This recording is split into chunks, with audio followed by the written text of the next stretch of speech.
नमस्कार मित्रांनो, स्वागत आहे तुमचं पुन्हा एका नवीन व्हिडिओमध्ये. मित्रांनो, देशांतर्गत जमिनीचे वाद, मालमत्तेसोबतचे वाद काही नवीन नाही आहेत. विशेषतः वडिलोपार्जित मालमत्तेवरील हक्क, विभाजन आणि दाव्यांबाबत गोंधळ अनेक घरांमध्ये मोठ्या वादाला कारणीभूत ठरतो. योग्य माहिती नसल्यानं अनेक वारसदार कायदेशीर हक्क असूनही वेळेमध्ये दावा दाखल करत नाहीत आणि नंतर हक्क गमावतात.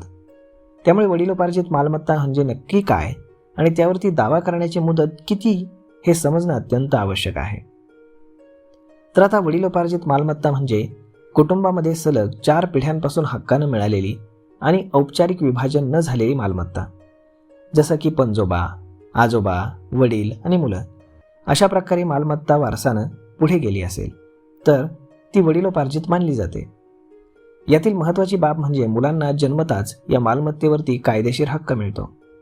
त्यामुळे वडिलांनी एकतर्फी निर्णय घेऊन ही मालमत्ता विकणं किंवा वाटणं कायदेशीरदृष्ट्या ग्राह्य धरलं जात नाही. यासाठी सर्व वारसदारांची मंजुरी आवश्यक असते. आता मर्यादा कायदा 1963 नुसार वडिलोपार्जित मालमत्तेवरती हक्क सिद्ध करण्यासाठी 12 वर्षांच्या आतमध्ये दावा दाखल करणं बंधनकारक असतं. म्हणजे जर एखाद्यानं नाव मालमत्तेतनं वगळलं गेलं असेल किंवा हक्क नाकारण्यात आला असेल तर त्यानं 12 वर्षांच्या आतमध्ये न्यायालयामध्ये दावा दाखल करणं अनिवार्य आहे. या वेळेनंतर दावा दाखल केल्यास न्यायालय स्वीकारण्याची शक्यता अत्यंत अत्यल्प असते. परंतु 12 वर्षांनंतरही दावा करता येतो का?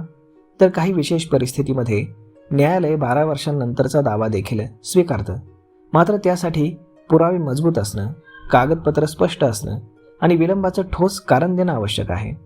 उदाहरणार्थ फसवणूक, कागदपत्रांमध्ये फेरफार, चुकीची माहिती, मानसिक अस्वस्थता, जाणून बुजून हक्क दडपणे अशा कारणांवरती आधारित विलंब हा मान्य केला जाऊ शकतो. मात्र ही प्रकरणं अत्यंत दुर्मिळ असतात आणि प्रत्येक प्रकरण हे स्वतंत्रपणे तपासलं जातं. आता महत्त्वाचा मुद्दा येतो की वडिलोपार्जित मालमत्तेतनं मुलाचं नाव काढता येतं का? तर साध्या भाषेत उत्तर आहे नाही. पालक त्यांच्या स्वतःच्या कमाईतील मालमत्तेबाबत निर्णय घेऊ शकतात. परंतु वडिलोपार्जित मालमत्ता ही जन्मसिद्ध हक्काची असल्यानं मुलांचं नाव त्यातून सहजासहजी काढता येत नाही. फक्त अत्यंत विशेष परिस्थितींमध्ये न्यायालय अशा प्रकरणांचा विचार करतं. तरीही निकाल हा पालकांच्या बाजूनं लागेल याची कुठलीही खात्री नाही. आता यासाठी मालमत्तेचे नियम तुम्ही वेळीच समजून घ्यायला हवेत. यामध्ये वडिलोपार्जित मालमत्ता म्हणजे सलग पिढ्यानपिढ्या मिळालेला वारसा आणि त्यावरती दावा दाखल करण्यासाठी कायद्यानुसार 12 वर्षांची मर्यादा असते. योग्य वेळी योग्य माहिती नसल्यास हक्क गमावण्याची शक्यता देखील वाढते आणि म्हणूनच अशा मालमत्तेचे नियम समजून घेणं आणि गरजेप्रमाणे त्वरित कायदेशीर मदत घेणं अत्यंत महत्त्वाचं आहे. तर मग मित्रांनो, अशा पद्धतीनं वडिलोपार्जित मालमत्तेवरती तुम्ही किती वर्षांपर्यंत दावा करू शकता तर हेच पाहणं या ठिकाणी फार महत्त्वाचं ठरतं. तर मग मित्रांनो, हा व्हिडिओ, ही माहिती तुम्हाला कशी वाटली हे तुम्ही आम्हाला कमेंट करून नक्कीच सांगा.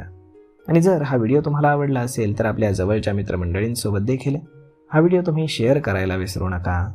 धन्यवाद.